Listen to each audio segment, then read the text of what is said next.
Assalamualaikum warahmatullahi wabarakatuh. Perkenalkan, nama saya Virgin Fortuna dengan NIM 440 14 19 006, Prodi Pendidikan Biologi Universitas Negeri Semarang. Kali ini saya akan menjelaskan materi mengenai virus. Jangan lupa ditonton ya dari video awal sampai video akhir. Dan jangan lupa kita harus selalu semangat belajar dalam menggapai cita-cita kita. Sebelum materi pembelajaran kita lanjut, karena itu kita berdoa sesuai agamanya masing-masing. Berdoa dimulai. Berdoa selesai, oke, kita langsung masuk ke video pembelajaran kali ini. KD materi virus fase 10 3.4 yaitu menganalisis struktur, replikasi, dan peran virus dalam kehidupan. Untuk 4.4 yaitu melakukan kampanye tentang bahaya virus dalam kehidupan, terutama bahaya AIDS berdasarkan tingkat virulensinya. Tujuan pembelajaran kali ini yang pertama, siswa itu mampu menentukan struktur virus berdasarkan gambar. 2. Siswa mampu mengemukakan tahapan-tahapan replikasi virus. Yang ketiga, siswa mampu menjelaskan peran virus yang menguntungkan dan merugikan. 4. Siswa mampu mengidentifikasi virus yang berbahaya dan merugikan.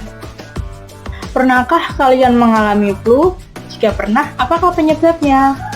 Bagaimana sih siklus reproduksi pada virus? Apakah keluarga kalian pernah mengalami gejala HIV atau AIDS? Yuk, kita langsung lanjut ke video pembelajaran selanjutnya.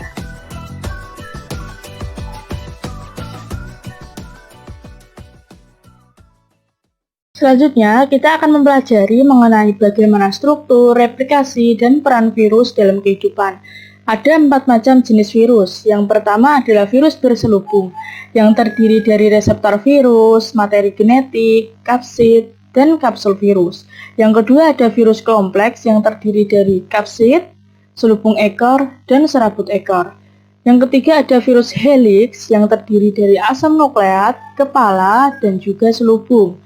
Yang keempat ada virus telanjang yang terdiri dari asam nukleat, kepala, dan juga selubung.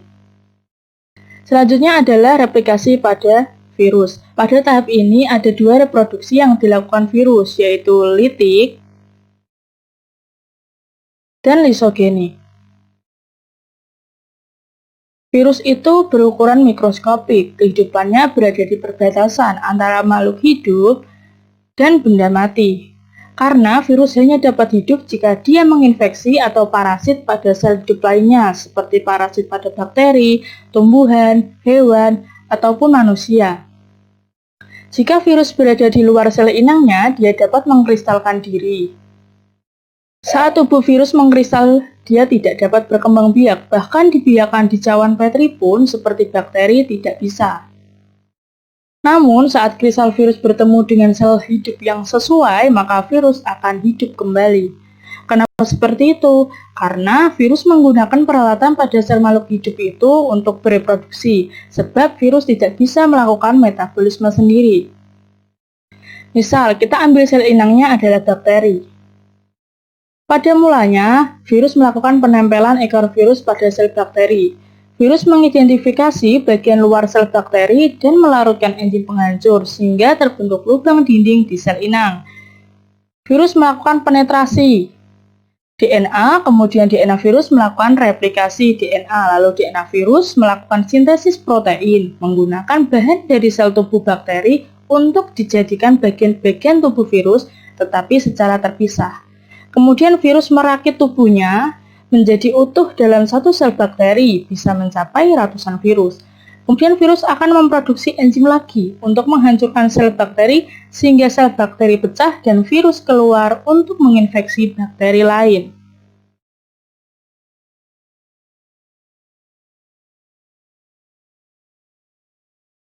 Selanjutnya, pada tahap lisogenik, tidak selalu diikuti oleh pembentukan tubuh virus yang baru karena terkadang bakteri memiliki sistem imunitas yang baik, sehingga virus tidak berbahaya.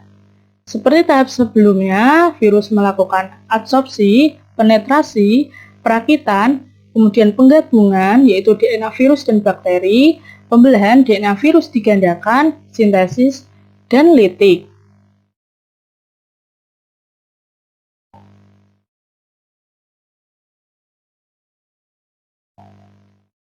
Peran virus dalam kehidupan ada yang menguntungkan dan merugikan. Yang menguntungkan pertama adalah pembuatan antitoksin.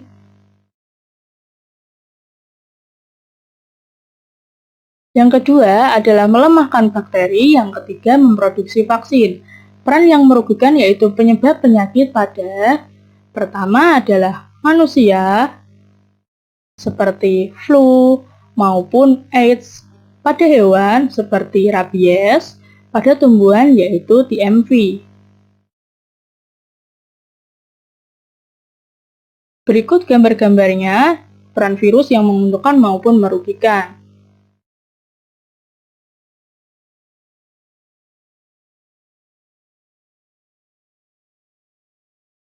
Virus HIV terbagi menjadi dua tipe utama, yaitu HIV-1 dan HIV-2. Masing-masing tipe terbagi lagi menjadi beberapa subtipe. Pada banyak kasus, infeksi HIV disebabkan oleh HIV-1. 90% diantaranya adalah HIV-1 subtipe M. Sedangkan HIV-2 diketahui hanya menyerang sebagian kecil individu, terutama di Afrika Barat. HIV merupakan virus RNA, jenis lentivirus dan famili Retroviridae. Virus ini memiliki kesamaan dengan SIV, yaitu virus yang menyerang primata.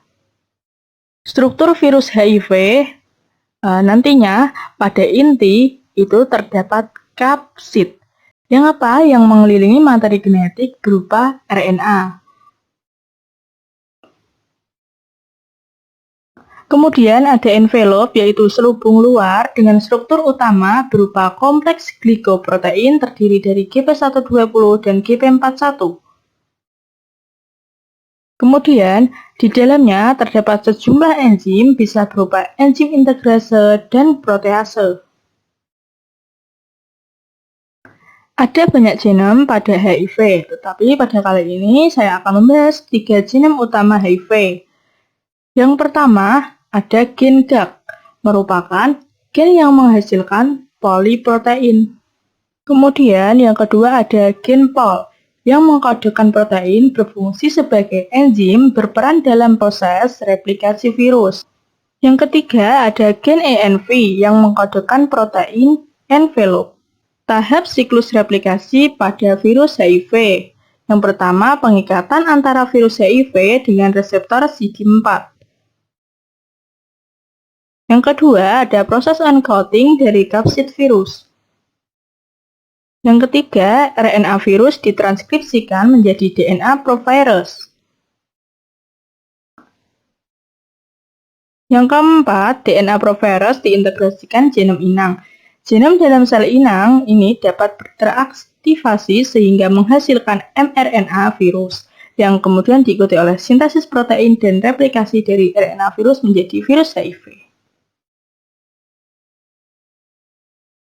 HIV atau AIDS dapat terjadi melalui hubungan seksual, kontak cairan tubuh, kontak darah, dan ibu menyusui. Menjadi ketakutan tersendiri bagi masyarakat, sehingga orang yang mengalami HIV sering dijauhi dan direndahkan. Terdapat stigma bahwa yang terdiagnosis HIV sama halnya divonis mati. Tetapi, apakah benar demikian? HIV bekerja dengan melemahkan sistem kekebalan tubuh.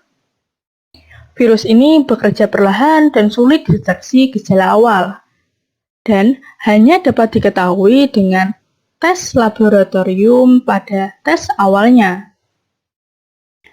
Fase pertama yang ditimbulkan dari gejala HIV yaitu panas, kemudian sariawan. Fase kedua, HIV berkembang biak tanpa gejala. Fase ketiga, HIV berkembang menjadi AIDS. Di fase ketiga, kekebalan tubuh sangat melemah. AIDS rata-rata terjadi setelah 10 tahun terinfeksi. Lalu, apa yang bisa kita lakukan untuk mengatasinya? Yang pertama ada obat ART. Ternyata tidak menyembuhkan bagi penderita, namun hanya mencegah pertumbuhan virus dalam tubuh.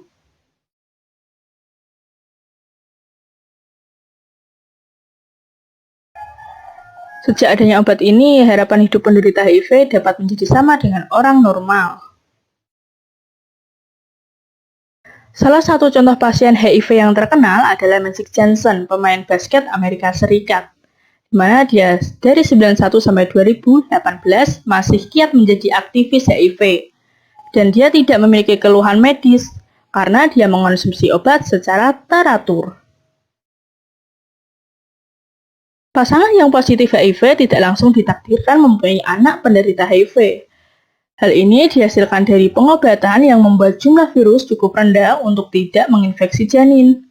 Pada proses kelahiran, ibu akan melakukan kelahiran secara sesar untuk menghindari kontak dengan darah ibu. Kemudian, bayi yang baru lahir akan diberikan ART untuk mencegah kemungkinan virus yang masuk. Hasilnya, kemungkinan bayi yang tertular HIV dari orang tuanya diperkirakan kurang dari 1 dari 100. Memang, kesetiaan berobat menjadi kunci untuk menghindari perkembangan HIV menjadi AIDS, tetapi stigma sosial yang menyebabkan penderita merasa terhalangi dalam berobat. Kita harus saling memberi dukungan kepada penderita untuk berobat dan menjalani hidup yang lebih baik. Oleh karena itu, kita sebagai generasi muda harus bisa melakukan kampanye kepada masyarakat pentingnya menjaga kesehatan demi keselamatan kita semua. Yang dapat saya simpulkan dari video pembelajaran kali ini, pertama, struktur virus secara umum terdiri dari kepala, asam nukleit, selubung ekor, dan serabut ekor. Kedua, tahap reproduksi pada virus yaitu secara litik dan lisogenik. Yang ketiga, peran virus ada yang menguntungkan dan merugikan. Yang menguntungkan pastinya berdampak positif dong bagi makhluk hidup, sedangkan dampak negatifnya atau virus yang merugikan itu pasti menimbulkan dampak negatif pada makhluk hidup. Pertama, itu ada virus yang menguntungkan. Contohnya adalah pembuatan antitoksin, memproduksi vaksin, dan melemahkan bakteri. Yang kedua adalah virus yang merugikan, yaitu penyakit pada manusia, contohnya influenza dan AIDS. Sedangkan pada hewan, yaitu contohnya rabies, sedangkan pada tumbuhan, yaitu TMP. Demikian yang dapat saya sampaikan, bila ada salah kata mohon dimaafkan. Kemudian saya mengucapkan terima kasih kepada sumber-sumber yang sudah saya jadikan panduan dalam pembuatan video pembelajaran kali ini. Sampai jumpa lagi. Wassalamualaikum warahmatullahi wabarakatuh.